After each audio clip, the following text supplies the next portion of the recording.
This episode of the Party Loaded podcast is proudly sponsored by Audible.com. Check out their awesome catalogue of audiobooks with over 180,000 titles to choose from. And be sure to grab a free audiobook on us and support the show by visiting audibletrial.com/endgame. Let's party.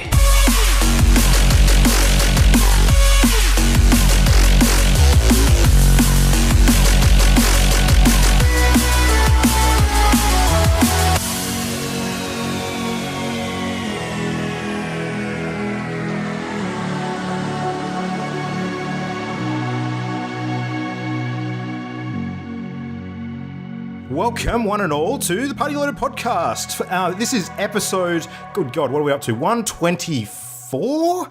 I'm going to check that later. This is your weekly hit of everything great in the world of video games, of course. I am one of your hosts, Luke Ritalik, partying up tonight with the lovely Jam. Welcome back, Jam. Hola. Thank you. You had a short break, but you have rejoined us to tell tales of your, I don't know, what the hell you've been up to. Probably Yes. some crazy stuff. But tonight we are not alone. Christian is not joining us, but we have a very, very good stand-in the form of Darcy Smith from League of Geeks. Welcome, Darcy. Welcome. Thank you for having me. Yeah. I'm so proud to be here for the 124th episode.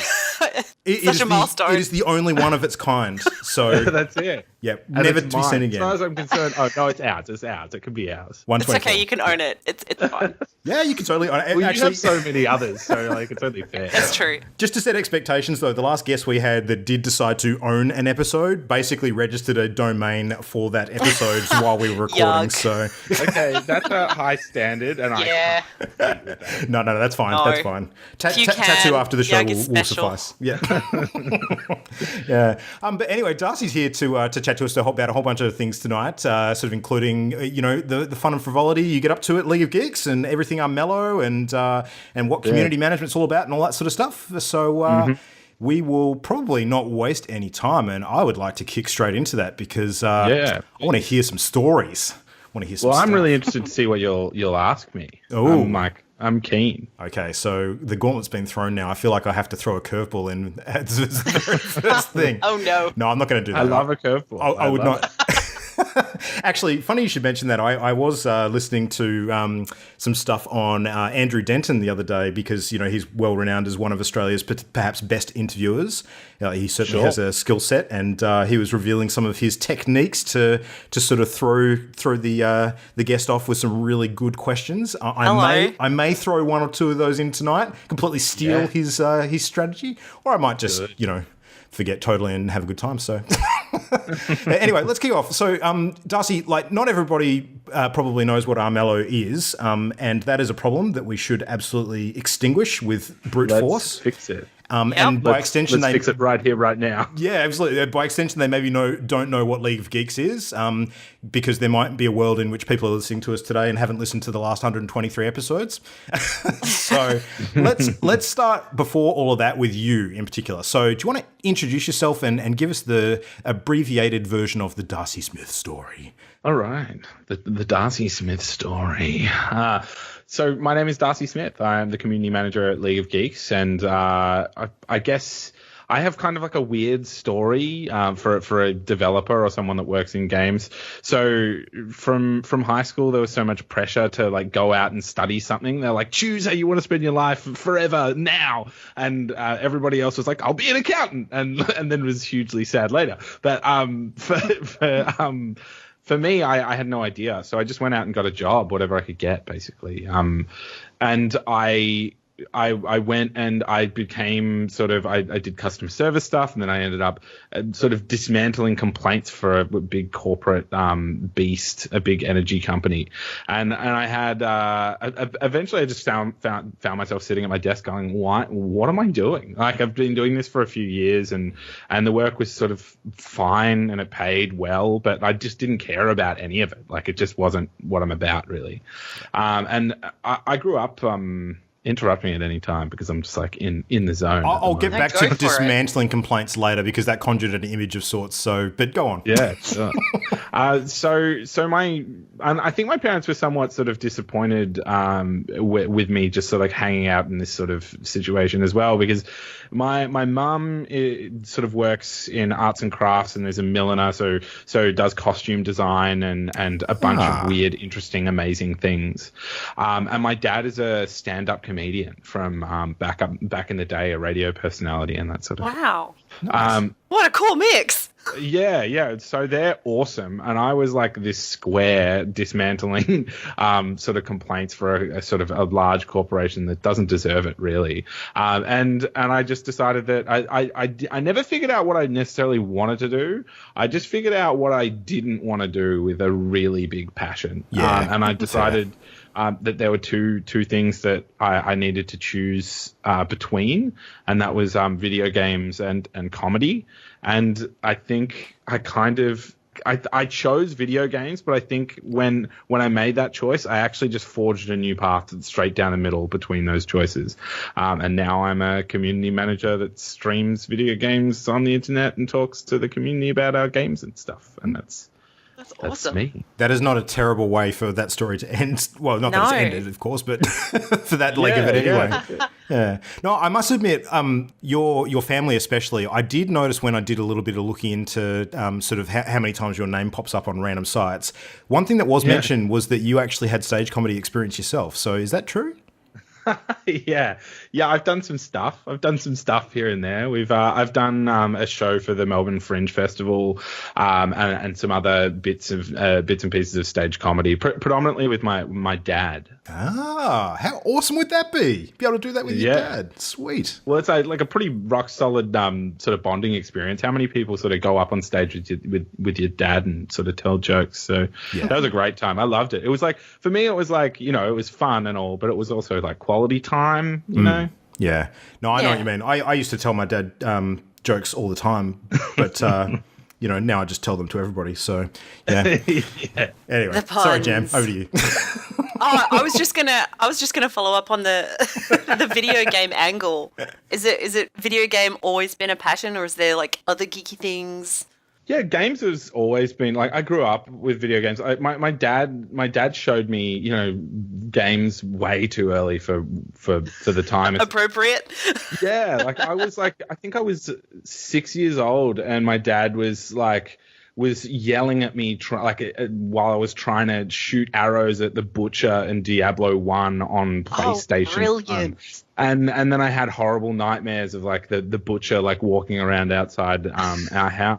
Wow. And my mum would yell at him. But then eventually my mum had a moment a few years ago where she was like, I'm so sorry about all the times that I was wrong. Like, any time that I said that video games were bad, I shouldn't have intervened, essentially. And I'm like, no, it's character building. It's all good. I needed a balance of all things. Yeah, so that you wouldn't take it for granted and realize that it's actually something you had to go after as opposed to just always be a thing. That makes total sense to me.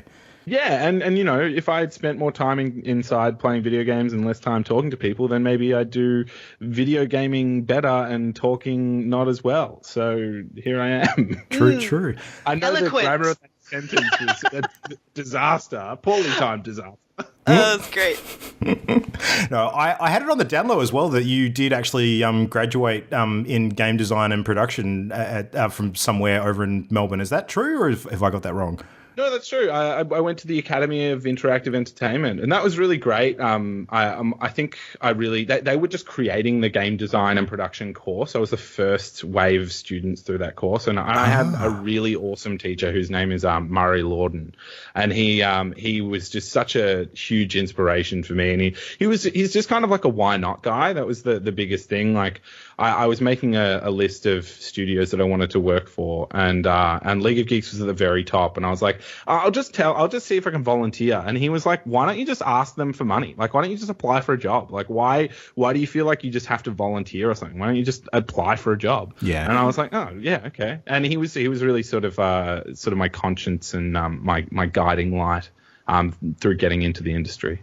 It's funny that that sort of unpaid work to get into the industry has been a pretty hot topic I've seen as of late on the social medias. So, people Absolutely, yeah. People saying that you should never aspire to do that as your first thing, and that people should be paid for their work. So yeah, I think that's good advice. But Absolutely. The games design and production studies that you did, another thing that I'm actually curious about, because I have heard from a number of people who've sort of gone on that route, that they believe that just getting out into the industry is far more effective than actually doing formal study for it. Do you have an opinion on that? Or is your case maybe a bit more unique and doesn't reflect the whole?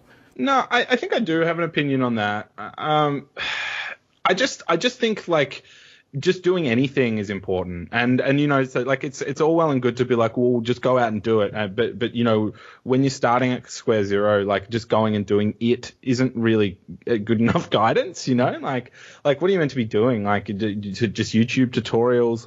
I guess studying was meaningful to me because it just got me into a room with a whole lot of people that were sort of remotely at least interested in making games, and my teacher was at least sort of established in the industry, and if you take it seriously and you prove yourself in that environment, it can sort of easily transfer into another situation. I don't work in extremes. I work in the gray zone. There's no one or the other for me. Yeah, absolutely. And I guess you can't anticipate the networking opportunities that it's going to create and that sort of thing too, regardless of what you're actually learning as part of the syllabus. So that's it. That's exactly it. A lot of it's just what you're actually doing. The coursework is not not as relevant necessarily as the culture and talking the talk, essentially. Yeah, absolutely. The kind of benefit you get from being in the office, working in the industry, exists outside of that environment too, for sure. Yeah, exactly. Oh, cool. So, it was literally just asking for the job that was what it took. You didn't have to jump through any other hoops. You didn't have to go through any,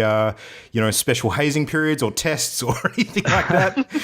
Well, funnily enough, because I went out and worked for a few years and sort of had work experience with databases and just general admin, and I guess the biggest thing with complaints is it's a job that heavily requires on communication. Essentially, you're communicating complex and troublesome ideas to people, you're wrong and your bill is right, and those arguments and those sort of conflicts just make communication a whole lot better, and communication is hugely relevant to any job, the vast majority of jobs. But anyway, the situation was Trent Custers, the co-founder and director at League of Geeks, actually went to AIE to do some really early testing with a class, because the teachers thought that would be a good exercise for the students to get their hands on some QA stuff. And because of my work experience, I led the operation and basically acted as a conduit between the class and League of Geeks. And then after this sort of exercise was over, which was a week or two, I just sent Trent an email and was like, hey, so it looked like no one was really in this position. You're going to need someone to be quality assurance to see this game over the line, So how about if that was me? And he was basically like, well, yeah, basically let's try it. So I tried it and it worked. Sweet. Well, I mean, you don't ask, you don't get, I guess. That's awesome. Yeah. Yeah, I guess he was sort of happy and saw that. I mean, I was a little older because, most of the people that I was with in that class were fresh out of high school, and I had a few sort of years of work experience under my belt. So yeah, nice. Yeah. And you do have the benefit of that older sort of dulcet tone that implies a much more sort of wise senior man than perhaps you are in real life. Soul. I'm a very wise individual. You're like the Smosh Films. How it should have ended guy. No, not that one. The what am I thinking of, Jam? The Honest Trailers guy. Mate, I have no idea. Yeah, oh, okay. That dude. I forget his name. But I don't know if I'd call him an old soul in the same respect, but definitely has the same tone. But yeah. All right. Well, that leads us pretty neatly into the whole community management sort of angle then. So do you want to tell us a bit about your experience in that role specifically and what your kind of day-to-day consists of? So paint us a picture. Yeah, so I mean, how I sort of basically in QA, I feel like for the vast majority of people that go into QA, like you're on a clock for how long it takes before you're not in QA anymore, because it can just be a heavily sort of repetitive task that can be quite frustrating long term. So I was done after I saw the release of Armello on Steam and PlayStation. I was like, I'm very over this, and there was so much work for community management and production, and because the team was growing in different ways, we found a position for me to be basically a sole community manager in the studio. So basically what that entails is like I'm a conduit between the community and the company. Mm-hmm. And that means that anytime we need to communicate anything, whether it's an update, and we've got monthly updates coming out at the moment, which is like, that's a lot. Anytime we're communicating that sort of thing or marketing the game on any of our platforms, I'm typically writing that up and deciding like what sort of initiatives we want to take for that to interact with the community. And also on the other side, if anyone sort of reaches out to us through any method, whether it's Twitter, Facebook, Reddit, yada yada yada, like I'll typically see it and respond to it if I feel like it needs to be. And also streaming is a huge initiative for sort of community interaction and engagement and that sort of thing for us. Absolutely. And has that evolved since you started, or has it been pretty routine? Like the streaming thing, is it becoming a bigger investment at the moment?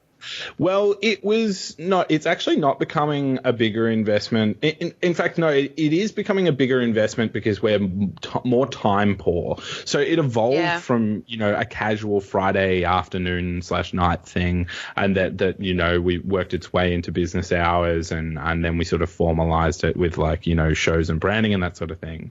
But previously we had more time and effort for a more diverse sort of array of the team to get on board to stream and that sort of thing, but now it's mostly me, with the exception of a few of the production members like Woody and Alicia as stars, and a few people from QA as well.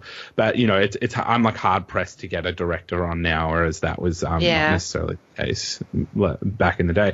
But they're doing good things for the game, which is like, and the community in other ways. So that's okay. I think it's pretty fair to say that not many companies of a similar size or sort of nature to League of Geeks seem to be like anywhere near as invested in Twitch as you guys are.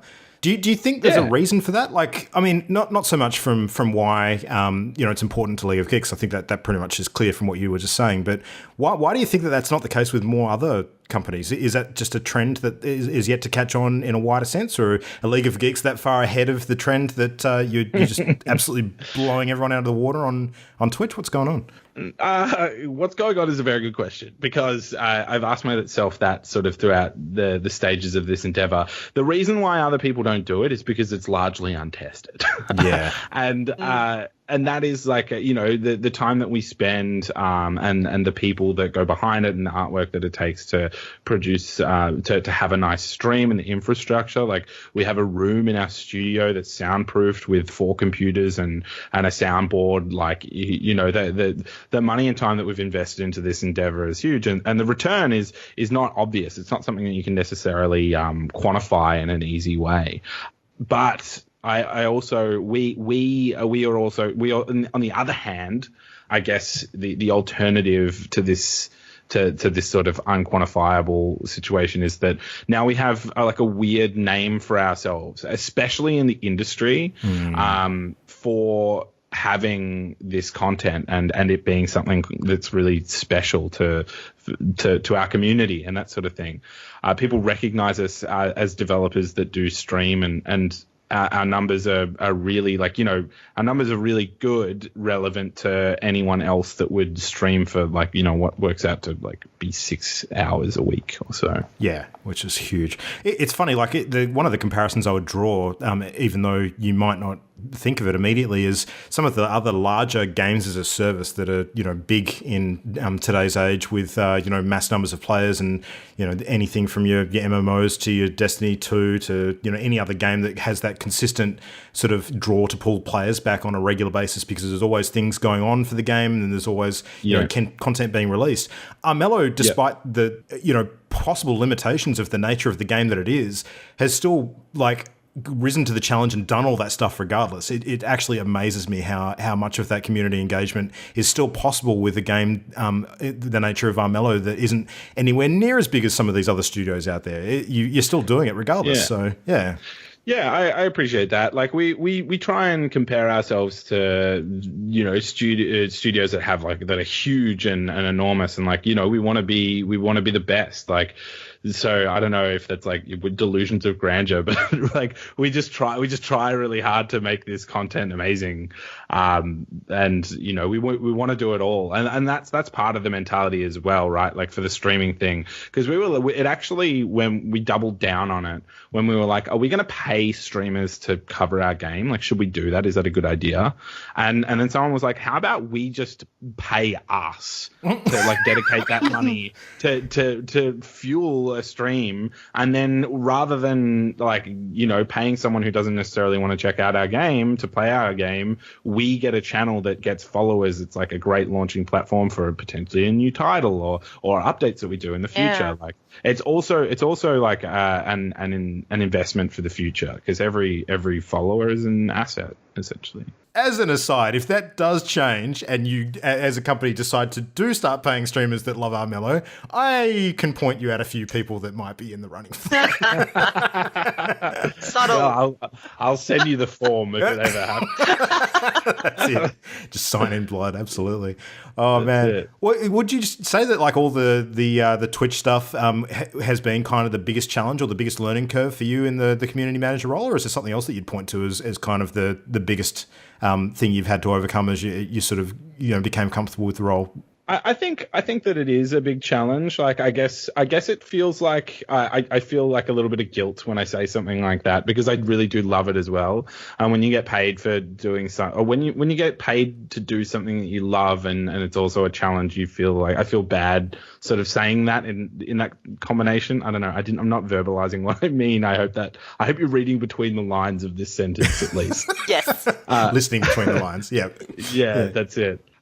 So I'd say that it is the biggest sort of challenge. It's really difficult. I guess my streaming style is, the slots are only a few hours long. So I really want to be highly engaging and quite sort of on at the time. And if I'm not like that now, then people sort of think something's wrong or it's not my style. And it can actually be really hard to have a really stressful day or whatever. Like, we've got a launch happening and I've worked late the night before, like, you know, getting up in the morning and just turning it on, you know, like maintaining the energy.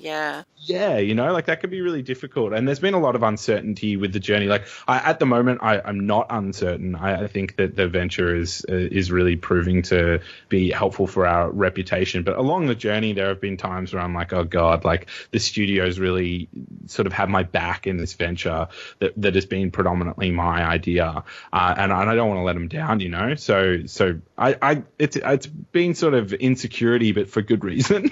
Yeah, absolutely. And it's probably worth mentioning too that it's not just Armello that you're streaming. There's a whole bunch of other bits and pieces that you've been picking up and showcasing, and almost in a way to, you know, promote League of Geeks as a good networker with some of the other companies out there that are producing similar indie titles and other bits of content. Yeah. So yeah, almost like the linchpin that holds the lattice work together in a way is kind of the image that I get.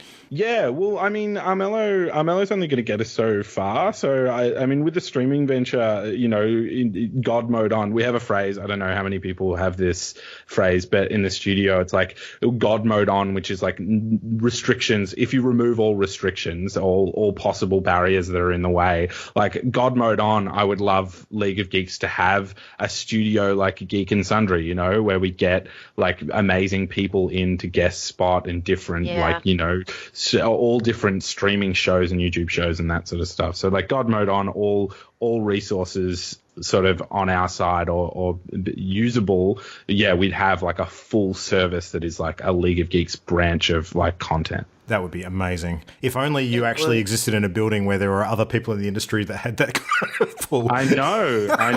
Amazing, right? If only I worked at the arcade in Melbourne. Absolutely. Oh, man. Yeah. Well, what would you sort of put down as your most memorable or fun or shocking sort of, past experience in the community management gig? Is there anything that you could point to as a real memory or... I mean, in the community management gig, I guess the biggest sort of shocking moments or the most impressive or the most touching moments are when really creative, talented individuals take an interest to us and engage with us, and there are people that have sculpted their own miniatures of our characters and made little books that are like a book that has appeared in one of our hundreds of cards, and taken photos and sent them through, and that stuff always hits hard because I'm like, wow, these people love this game like I love games, and I'm not used to that. I don't think I'll ever get used to that. Yeah, I think the Armello cosplay in particular can be quite strong in places from what I've seen. So yeah. Some impressive stuff out there. Well, I want to talk Armello more specifically. The road to 2.0. Tell us. It's so exciting. You might not even know. And you listening at home or in transit, you're on the road. We're on the road. We're all on the road. Get ready. We've announced that we're heading to 2.0, so we want to do a big revamp of Armello and implement features that we've always wanted to, and features that you don't know that you want yet. And how we're doing that is essentially we're doing month by month updates. So we just announced actually at the date of recording this that the April update is coming on the 27th of April. No, 25th, actually. It works out to be the 25th Pacific time.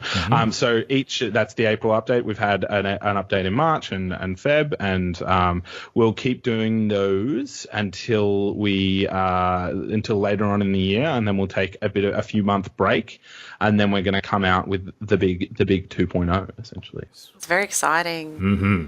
Yeah, it's been really awesome and also crazy, right? Because we were like, well, how about we go to 2.0, but along the way we'll increase the amount of updates that we're doing.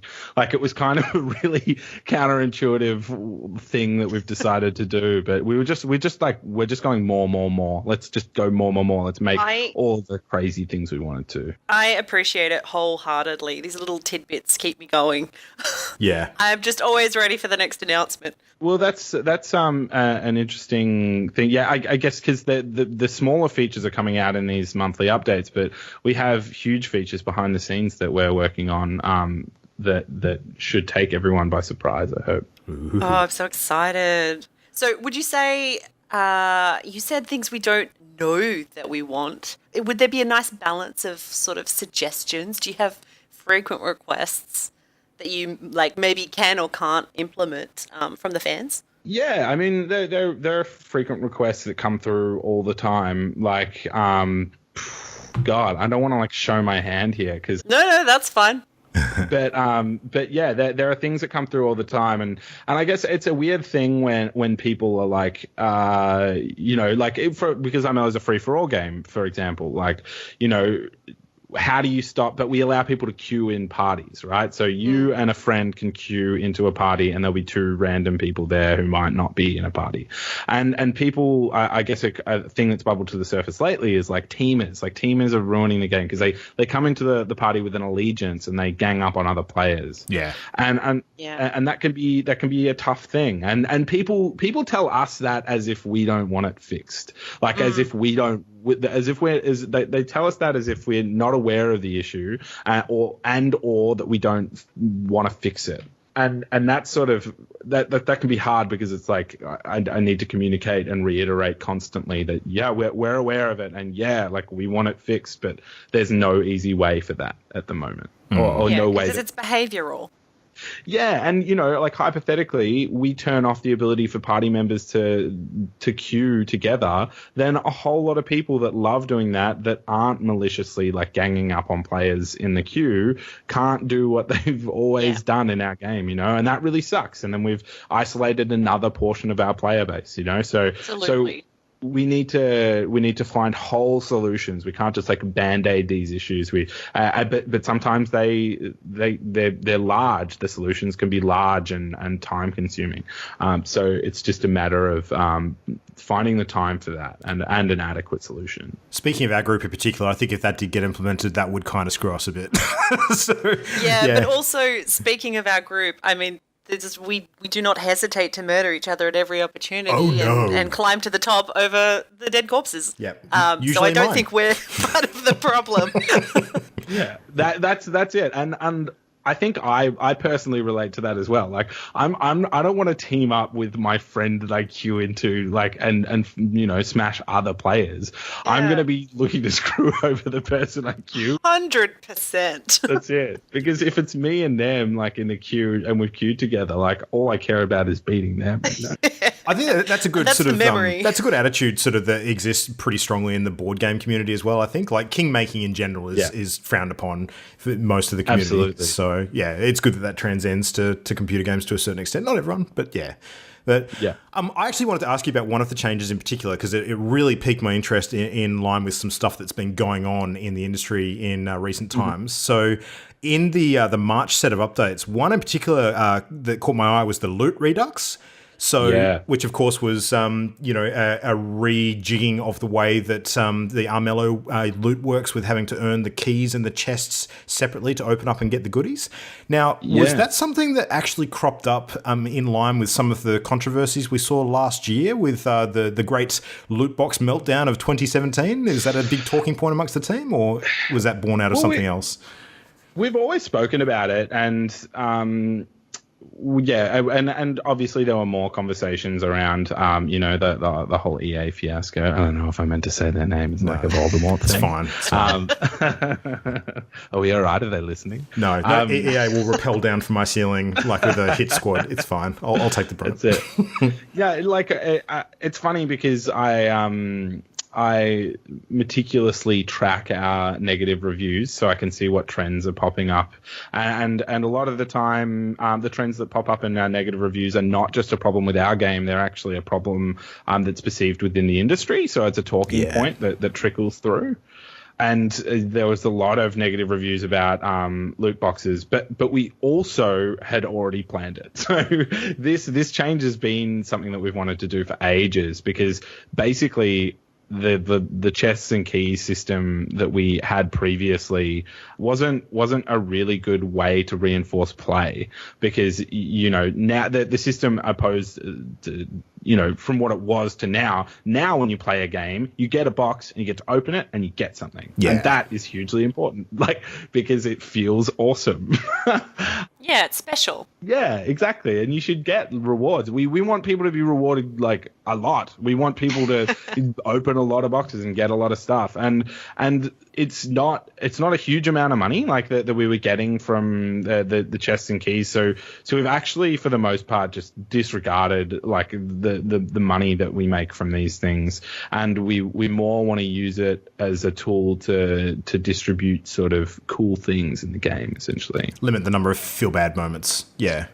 Yeah, and there was no way. So with the chests and keys, we've already spoke back in the day when you would get a chest and either a chest or a key would drop. We had no way, because we're using Steam APIs. We had no way to sort of rig it in a way that couldn't be exploited. Yeah. So one of the things that we always wanted to do with that system was let's bad luck proof the system. So if you get 2 chests in a row, you'll definitely get a key, and that stuff can be totally messed with or just can't be done with the APIs that we're using. So we had to find a different solution, which was a whole rework essentially. So I'm curious, in the last few years, have any of your personal wish list items made it into the game? Have you had a little nugget, an idea that's popped up? A lot. It's a very collaborative process. So, a lot of the ideas that are implemented are not just, one mastermind director. It's not just Blake Mitzi sitting atop his golden throne at League of Geeks. Typically, we're we argue, especially I think myself and Matt Rowland, who's the gameplay programmer, are both very passionate about game design and the intricacies and the features of the game, especially when it comes to nutsy boltsy sort of balance and stuff. So I guess it's hard for me to answer that question because we have a mentality where we kind of disregard sort of credit. Like, I don't look at Armello and be like, that's my card. But like, there are cards that I've suggested that have gone into the game. But it's just such a collaboration that it's like, I don't know. I don't even think about it like my things anymore. Makes sense. Oh, that's good. Yeah. I was wondering, because whenever I queue, it doesn't matter how long I'm waiting for that for, the second the character select comes up, my mind's blank. I don't have a favorite. Yeah, I don't have a favorite character. There are so many that I love playing. And I don't have a favorite win strategy either. Do you always know when you go into the game what you're going to pick? Like, have you planned it? Have you said, I've played this recently and I'm going to go for that one before anyone can get it? No, sometimes for me, I just choose something that I haven't done in ages, and I random a lot as well because I'm like, I'll just see what comes up, and sometimes I'll random and be like, nah, not that, and then sometimes you get handed a hero, and then you know what you want because you know what you didn't want. Similar to my career. But I don't know. Like, I definitely don't get into a game knowing what victory type I'm going to do. Like, I think that the game is more fun if you're like just rolling with the punches and looking for opportunities. Yeah. So no favorite character. It goes in waves. I think overall the favorite character is probably Sargon because he's just such a creepy dude. Like, Jam, you owe me $10. It doesn't even come down to his like hero power, which is super awesome. But it's mostly just who he is, and I love imagining him taking the throne of Armello. I know, he draws the eye. Yeah. Like, the scaly, scaly skinned masked sort of like a warlock rat is now the king of Armello. Have fun, everyone. Let's see how this goes. Congratulations to our contestant, Darcy, who's given the right answer. Yeah, Luke did call it. Yeah, I did. Only because I freaking love Sargon as well. So you do. Yeah. I enjoy playing Sargon now and then too. But I flip between different characters. Like, it was Barnaby for the longest time, and then that changed. It's just, I don't know anymore. That's why I'm always so stuck to choose. I can't choose. Yeah. We had a suggestion from Imogen, who couldn't make it tonight. She was wondering, what are the chances of getting a Wombat clan in the game? She's a Wombat fan. It sounds like she is. I can only imagine. The chances are very low because the animals are not Australian. I know. Yeah. Sorry, Imogen. No. It's just not going to happen. It's all right. She'll just revert. We never say never, but never. Oh, you're breaking her heart. I know. Imogen. It's my job. It's my job as community manager. I'm a heartbreaker when I need to be. Oh. And Ollie, one of his suggestions was, what are the odds that we might see new map tiles? Because I know there are a number of times we've been in game and sat around and one of us has just gone, oh, it would be really cool if, like, you would have, like, rivers between the tiles that you travel between and this and that. Like, all of these ideas start popping up. Is that something that's sort of in the works potentially or considered at any point in time? I feel like... for the map in particular and the tiles surrounding it, like, it's one of the things that we've actually been most happy with. I struggle to think, and the team sort of agree. Like, we struggle to think of something that will add a supreme amount of value, if that makes sense. I think that a lot of the tile alterations can and do come through sort of card play. Yeah. But as soon as you add a river an uncrossable river, like, is that really fun? Like, like in a permanent game that's there all the time, especially for those core features that are like the spine of the game that affect every single turn, that affect everything. We absolutely take the utmost care to sort of before we pursue anything like that for the core game. I guess it's possible that something like that would manifest in the form of like a house rule to see how it goes. Oh yeah, but it's also interesting a hugely that you say that. Yeah. Sorry, you go. Go ahead, Jem. I was just going to say, having you said that, it's with the recent addition of cards that have a greater impact on the tile types, I've actually realised that that conversation has been occurring less and less. Changing forests to swamps or burning them down, or swamps to forests, and the new merchants in the villages. That has added so much variety. Yeah, that's it. Like, I guess the modifiers are what makes it interesting. We do actually have it spoken about a lot in terms of, like, you know, changing the map sort of size or shape or adding different tiles and that sort of stuff. But we really, like, when we look at it, it's not a slam dunk to us. Most of the features that we implement are slam dunks. Like, we know that they will definitely add value. But, you know, when it's like add a tile type that might actually decrease the value of the fun, it's such a huge investment for us to even try that, right? Yeah. Because we won't know until we've developed the tile itself and then change the algorithm, which is, I think, like, very old at this rate. Like, this the map generation algorithm is probably like 4 years old. So that would probably end up getting reworked and yada yada yada. Like, it's kind of like, you know, this sort of thing is also like a house of cards, and we're trying to replace a card that's in the middle, you know? Yeah. So I don't. It sucks because I feel like a lot of my job is with these conversations is to just crush dreams. I'm like, no, that thing we've been fantasizing about and arguing about is just something that we can't. It's do, a tricky thing because No. everything connects. Like, with the map tiles thing especially, I can understand that as soon as you change the slightest thing there, then you've got a whole bunch of cards that all of a sudden need to be considered as well that link to those elements of the game. So, tricky one. Yeah. Add a tile, like, you know, the whole trickery deck, like, we got to take a look at it and review because the trickery deck that hits specific tiles and maybe they need to hit this one. And that's game dev. I guess it's just like you touch one thing and it all sort of snowballs. Yeah, absolutely. All right. Well, Jam, any other requests before we sort of wrap up on Armello? Did you have anything else you wanted to throw in as like a last minute? Please, can we have this? Hit me. I'm ready. I'm ready. I'm out here.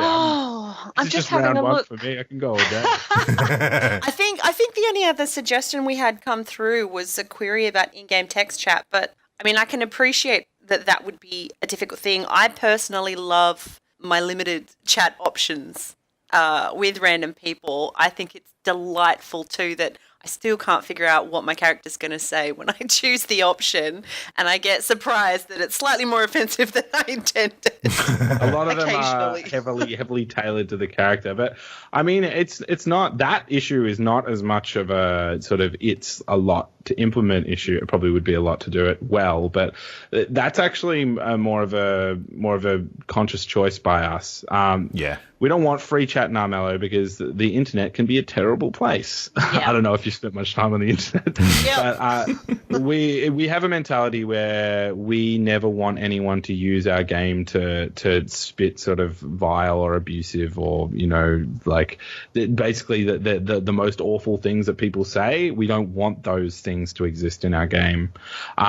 And I guess that is a bit of a juxtaposition because tabletop games are all about the chat, you know. But we figure that if you really want to chat, then you can hook up the Steam chat and like add people through the hero shelf and do it that way essentially. Like there are so many good services like that don't involve us and that are purely opt in that like we just figure that we don't want to be a part of that, essentially. Yeah. As a massive fan of Hearthstone that does pretty much the exact same thing for the same reason, I can appreciate that. So having the emote wheel is good. I only just recently realised that I can target my own character and declare, like, something and there's, rude like, to everyone. options. Yes! I'm still learning. Awesome.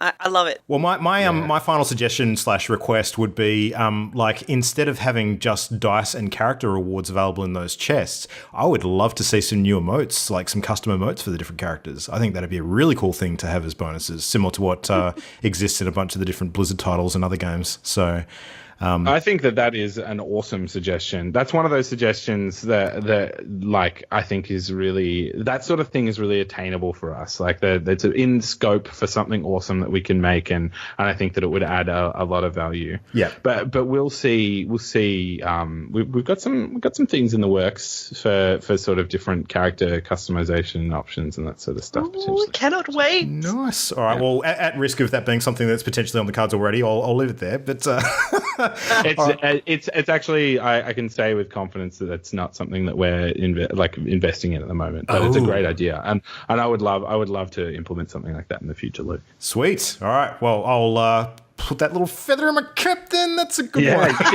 That's yours now. Nice. No, that's cool.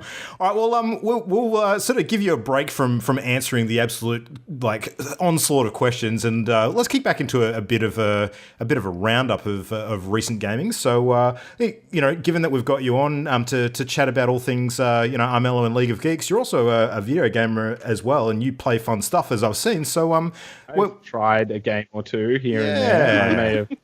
Well, look, given that you are, of course, the guest, let's throw to you first before we talk about our recent stuff. So, Darcy, what have you been playing lately? Sure. I've been playing a lot of Slay the Spire. Have you two checked out Slay the Spire yet? I'm aware of it, but I have not played it yet. Oh, my God. It's so good, and it's so ugly. It's amazing. It is, I don't know, have you heard of it's a physical game called Dominion? Oh, yes. Yep. Played much of that. Yep.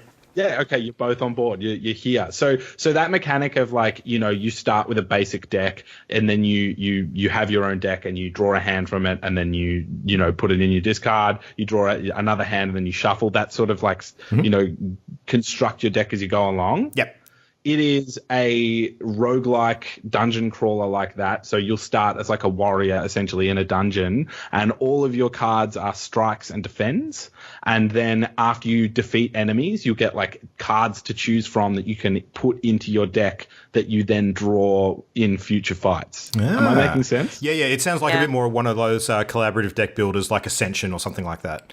Yeah, and it's so much fun. Like the wild combos you can get sort of just by with the card synergy is like truly beautiful. And when you get a really good deck going, like it's just amazing. Like you start with like these basic attacks and defends, and by the end of a run you might be literally drawing your whole deck 5 times in one turn because it just gets out of control. Sweet. Well, card games I do enjoy, so I might have to check this out. Yeah, I've just realized like the other day I just sort of was thinking about it. I'm like, the only games that I play a lot are pretty much card games. Hearthstone expansion is just around the corner. Mm-hmm. I know. It's not too far off. I'm counting the hours down now. You might get a game in before you go to the airport tomorrow, Luke. I'm going to be playing games at the airport, Darcy. He's got it all planned. That's the one thing he has to pack. That's it. Yeah, that's it. All right. Well, anything else besides Slay the Spire? Is that kind of occupying most of your free time? How much free time do you get to play other stuff, actually? Is that a problem? I do make a lot of time. I don't sleep as much as I should, maybe, but so I just like carve that gaming time into my life. So yeah, Slay the Spire's been a big one. Hearthstone's been a big one. And that's pretty much it lately. And Dota 2. I play a lot of Dota. What am I talking about? Ooh. Yeah. Dota 2, yeah. Lacey's a bit of a Dota fan as well, isn't she? From what I understand. Yeah, she's into it. Yeah, she was at the International, the big Dota tournament last year. And that's awesome. I'd like to make it one year, but I don't know. Yeah, we've got a couple of friends. I don't want to just like be name dropping about the cool friends that we have, but no, like she got into like as a VIP to the International. I'm like, now I need a little bit of that, I think. Wow, that's awesome. Yeah, very sweet. All right, well, Jam, shall we throw it to you then? Because you didn't get to tell us about anything last episode. So no. Last episode, I was mourning the death of my D&D character. Oh, Rip Alejandro, the best half elf bard ever. What level? 9. That hurts so much. A little bit. I mean, it's not. It's a while. I don't know, Luke. When did we start that campaign? I think it's early last year. Yeah, it's been maybe just over a year at this point. So yeah, it's okay. It's all right. We're investigating options. Yeah. but it hurt bad. It hurt bad. Everyone just ignored me dying in the corner. I was a bit sad. It's especially hilarious for me because as the party cleric, I've been getting stick from Jam for quite some time about not actually doing my clericy job. And the one night that I don't happen to be there, she dies. So it's because we didn't have a cleric. No, it's because everyone else was distracted. Everyone knows that's your fault. It is. Thank you. Vindication. All right, Jam. So I've been dabbling in some of the new Overwatch. You were there. I was. We dabbled. We did. We played with Memo and Ollie, the new Retribution event. I had to squeeze that in real quick before I jumped on the plane, but yeah. This is the two player thing, is that right? It's 4-player PvE. Right, great. Yeah, it's like waves, except it's different to the previous ones. You're actually moving through levels. The level design's really good. It's an escape, and it was basically. quite fun. Yeah, it's challenging. We conquered normal and then got bogged down in hard, so we're going to have to try again soon. That was a bit lame. Yeah. I think that's going to be enough to bring me back to Overwatch, potentially. Like, I booted it up earlier just to take a look, just to poke around, just put my feelers out. Yeah. It's fun. It is a lot of fun. The dialogue. Yeah, exactly that. Jam hit the nail on the head. The dialogue and the actual story elements that played into it. Characters. So good. Oh, it's funny. Yeah, Blizzard are really ruining the game for all of us other developers in terms of like character development and world building. Like, it's just like, why do we even try when they've got it this good, you know? And Moira has so much sass. I love it. Right. I just love it. So yeah, that was fun. I am now ready to dive way back into Overwatch. But another rabbit hole I fell down in the last week is Sky Factory 3. Sky Factory 3? Yeah, Minecraft mod. Yeah. Oh, okay. So for Darcy's benefit, you might have to explain this one, Jam. Yes. Yes. So we had 6 people online and all of these 4-player games, including Armello, that just wouldn't work, unfortunately. We were trying to figure out what we all had that we could play. And there's this mod for Minecraft where you basically start in a completely empty world with 1 dirt block and 1 tree.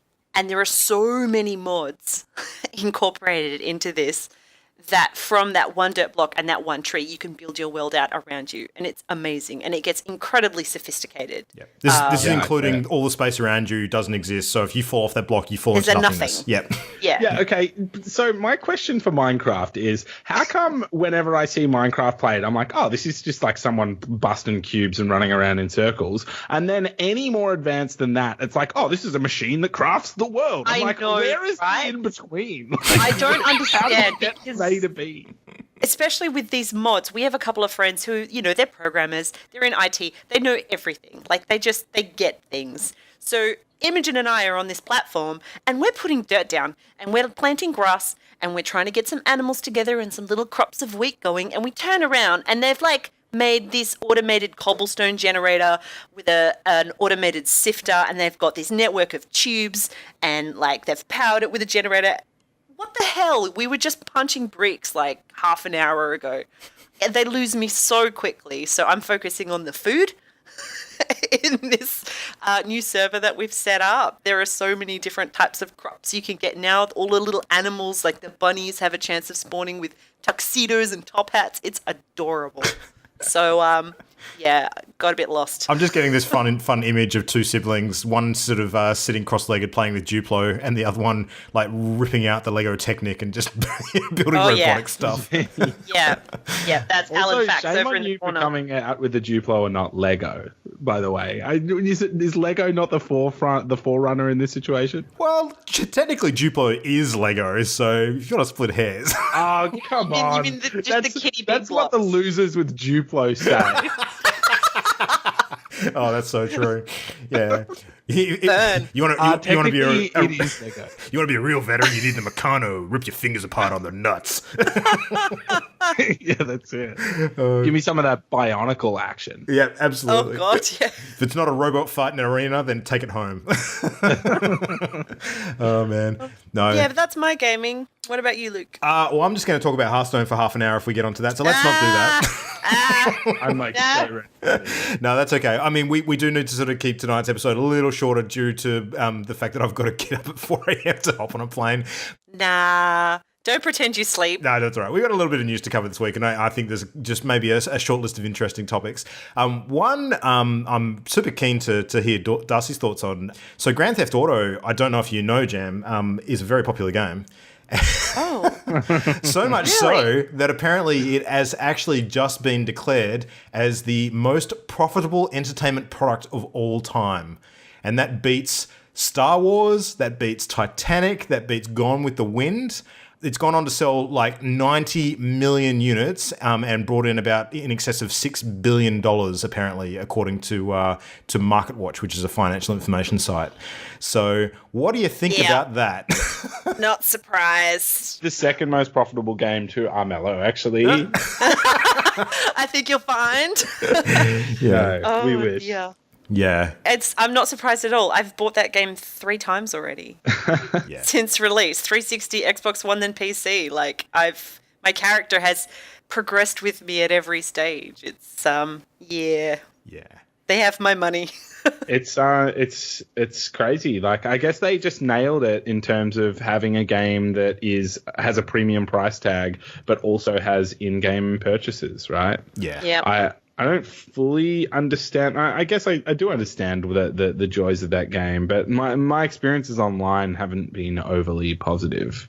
That does happen. Yes. Absolutely. We're lucky enough to have a group that has the game and enjoys the game. So when someone, gets the urge, playing with a bunch of friends is great. Doesn't matter if there are griefers on because you got a team together. Yeah. It helps. It helps a lot.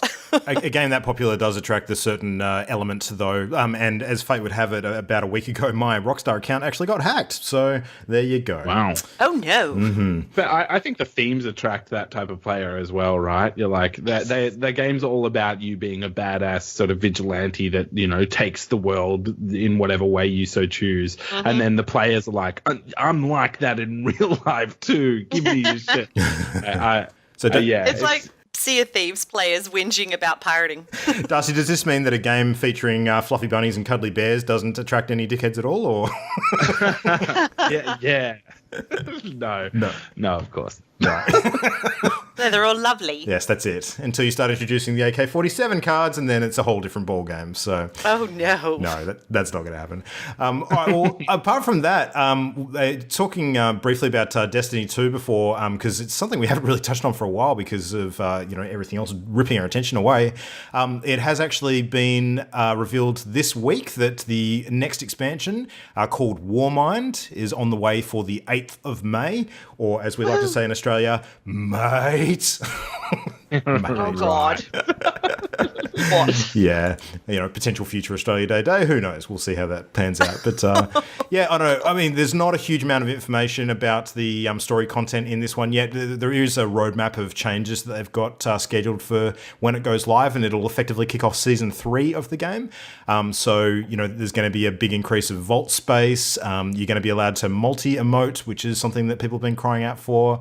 Masterworks available for exotic weapons, changes to vendors to make them seasonal, and you can actually progress with them somehow to open up additional options. There's a bunch of different features there. So, I don't know, James, is this going to be enough to draw you back to Destiny 2? Are you keen to check out the content when it drops?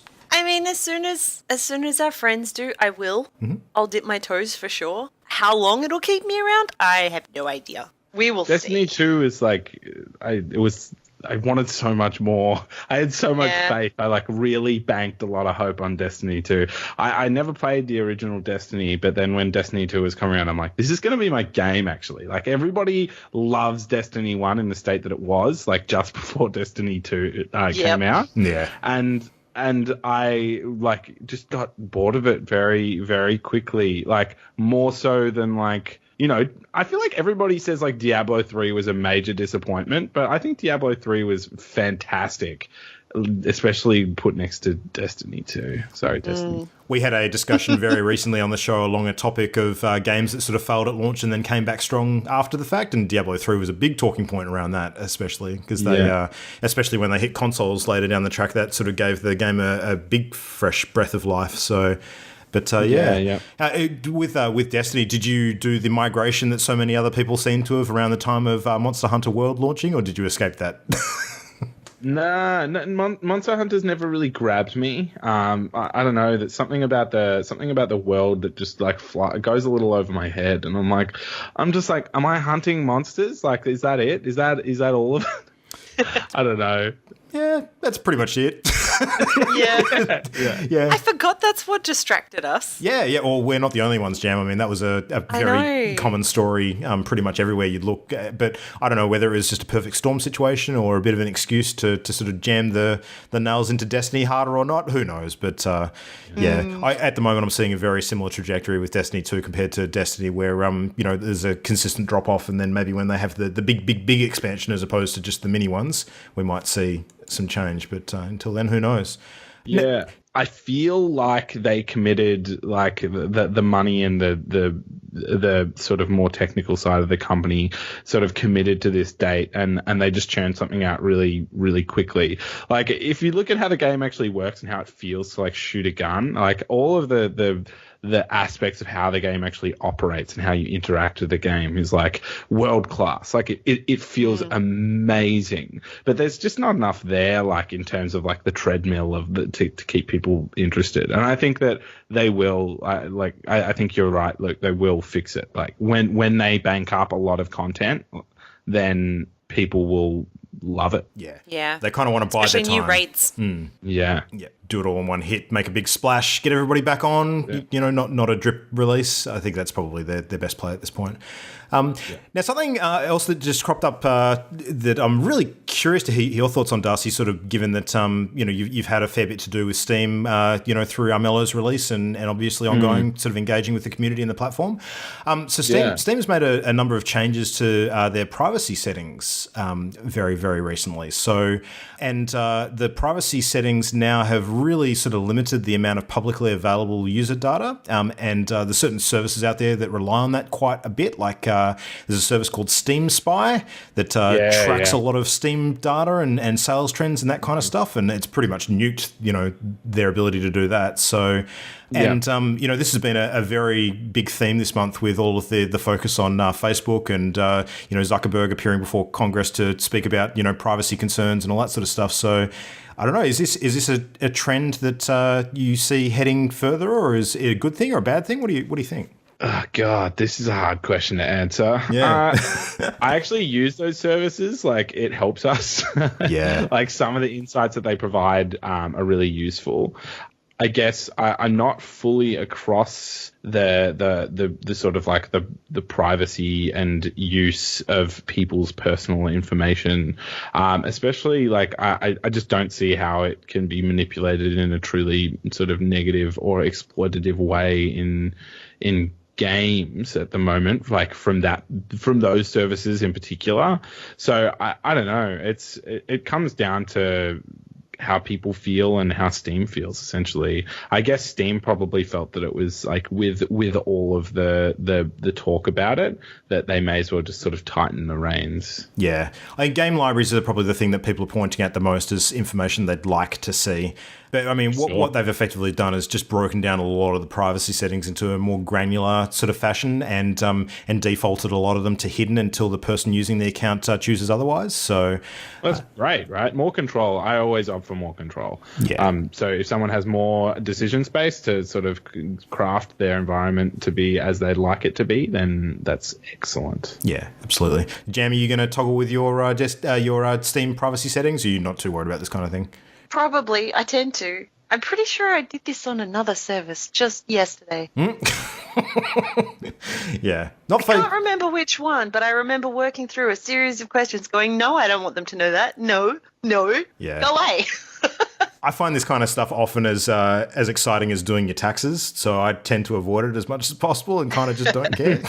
But I don't know. I figure if, with the nature of some of the stuff that we do, if people want to know more about me, it's all out there anyway, so what the hell? Doesn't matter. But everybody else, totally different story. I understand. All right, well, that's as pretty much... people of the internet, like, you got to expect that people are going to know everything. Yeah. Like, my Steam library is, like, fair play at this rate. Like... That's it. I mean, there's these nanobots that are, vacuuming up our DNA samples as we sleep anyway. So what the hell's another little bit more of that? It's not going to make a difference. They told you about our nanobots? Yeah. Dude, come on. I've seen Gattaca. I know how this shit works. No.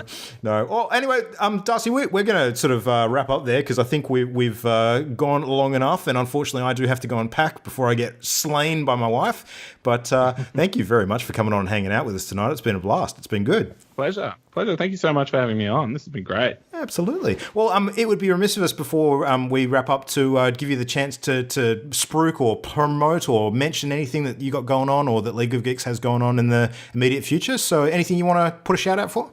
Yeah, I mean, just check out Armello on whatever device you play games on, essentially, whether that's sort of PC for Steam or Mac from Steam, PS4, Xbox One, and now iOS as well. Android will be later this year, and that's pretty much it. And follow me on Twitter if you want to, which is at Darcy W. Smith. Nice. And League of Geeks on Twitter as well. I would assume you're behind they're terrible. Don't follow them. At League of Geeks is the studio, and at Armello Game is the game account on Twitter as well. Perfect. Yeah. And I expect that you just retweet everything that comes out of those two accounts on your personal account anyway, don't you? It's Yeah, no, I don't. Yeah, that sounds like a thing that you would not do. Yeah. All right, well, awesome. So thank you very much once again. Now, if anyone wants to get in touch with us regarding anything we've chatted about on this episode, you, of course, can hit us up at all the usual places. So mail at partyloaded.com. We're on Facebook as Party Loaded, Twitter at Party Loaded Show. You can find a bunch of our content on YouTube at youtube.com/channelendgame. And on Twitch, you can catch us streaming now because we got inspired by people who actually know a lot more about it than we do. So twitch.tv/partyloaded and come hang out and check out some games. I know Christian's got some plans to do some Hearthstone streaming in the coming weeks. I will be quiet until I get back, but who knows what else is going to be going on. So there you go. Now, quick housekeeping update. We've got a few things going on in the immediate following week or so. So there will, for the first time in a while, be no show next week. We're taking 1 week break because it was just going to prove to be a bit too much of a challenge to get everybody together. But we'll be back. And I'm lazy. Yeah, and Jam she's There's the worst. that. I'm in mourning, dude. I'm mourning Alejandro. First week at the beginning of May, we'll be back, of course, with our regular Party Game of the Month episode, looking at Rebuild 3, Gangs of Deadsville. And I'm sure at that time we'll be talking a whole bunch of Yakuza 6 and God of War and all the good stuff. So, yeah. Dad of War. Yeah. Review scores off the charts. Yeah, I'm so super looking forward to that one. So, yeah, I'm anticipating... Got flawless 9s and 10s out of, across the board. Oh, really? Oh, God damn it. I'm taking this holiday at the worst time. Anyway. Anyway, thank you, everybody. Thanks again, Darcy. And we will catch you next time. Until then, good night. Bye. The Party Loaded podcast is a Channel Endgame production. For this and more great gaming content, bookmark channelendgame.com.